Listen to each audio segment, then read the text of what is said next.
Night Live. Aumania mana suaranya?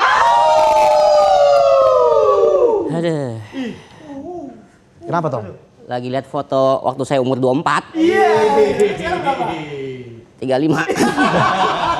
Masih culun saya ya. Tapi untungnya umur 24 saya belum ditangkap KPK. Iyalah. Ini acara kita live kan ya? Live ya? Bukan tapping kan? Bukan dong. Live ya? Live dong. Oke. Ngomong-ngomong KPK, lagi ada yang geledah nih. KPK lagi ngeledah apa nih? Oke. Iya, kita lihat aja nih. Kita lihat nih ada Joy Jones nih. Oke. Joy. Joy. Ya.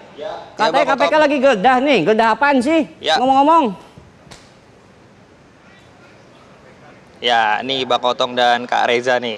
Jadi KPK saat ini tengah menggeledah satu kantor, yaitu adalah kantor Kementerian Agama, lebih tepatnya nih di Direktorat Jenderal Penyelenggaraan Haji dan Umroh Kementerian Agama terkait kasus dugaan korupsi kuota haji. Nah, ini memang miris ya. Kalau kita lihat, kalau memang benar dugaan korupsi ini benar gitu ya, begitu miris, karena memang orang mau beribadah tapi ada kasus yang tersangkut seperti itu. Nah, udah berapa lama sih penggeledahan di kantor Kementerian Agama ini? Bukan 2 jam, bukan 3 jam, tapi udah lebih dari 12 jam. Kami menunggu bersama dengan wartawan-wartawan lain, setia menunggu melihat apa sebenarnya yang KPK bawa setelah penggeledahan ini. Nah, di dalam dari tadi pagi hingga saat ini nih masih terus berlangsung penggeledahan untuk tentunya mencari bukti-bukti yang ada terkait dengan dugaan kasus ini. Nah, sebenarnya kasus dugaan ini apa sih? Nah, sebenarnya kasusnya ini udah dinaikkan statusnya dari tahap penyelidikan ke tahap penyidikan di tanggal 19 di tanggal 9 Agustus kemarin. Nah, kasusnya apa sih? Dugaan kasus dalam penentuan kuota dan penyelenggaraan ibadah haji Kementerian Agama tahun 2023-2024. Jadi bukan tahun ini ya, tapi tahun yang kemarin. Nah, ada juga saksi-saksi yang diperiksa oleh KPK. Salah satunya yang paling santer dan hangat itu adalah mantan Menteri Agama Yakut Kholik diperiksa tanggal 7 Agustus kemarin.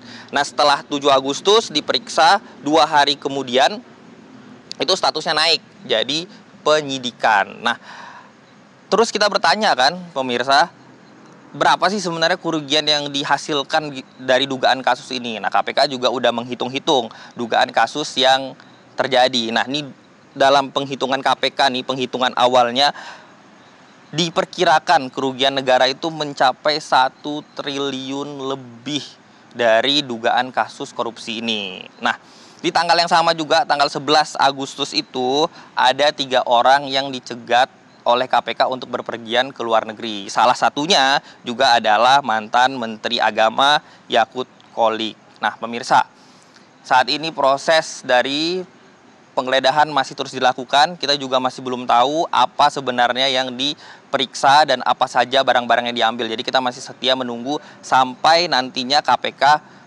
penyidik KPK keluar dan kita lihat sama-sama nanti apa sih sebenarnya yang bawa oleh KPK, barang bukti apa aja. Tapi dari tadi pagi sampai malam hari ini kita terus nunggu, penyidik KPK-nya belum keluar, tapi ada yang udah keluar, yaitu adalah Wamen Kemenak, Safei. Pak Safei tadi keluar, kita tanyain, sebenarnya apa sih Pak? Ada ngelihat nggak sih Pak penggeledahannya? Nah, Pak Safei mengatakan bahwa dia nggak lihat, dia tidak tahu apa yang diperiksa. Kalau memang benar ada pemeriksaan, katanya bilang bukan di ruangan dia, jadi dia nggak tahu menahu. Tapi dia menegaskan kalau Kementerian Agama sangat terbuka terhadap proses hukum yang terjadi.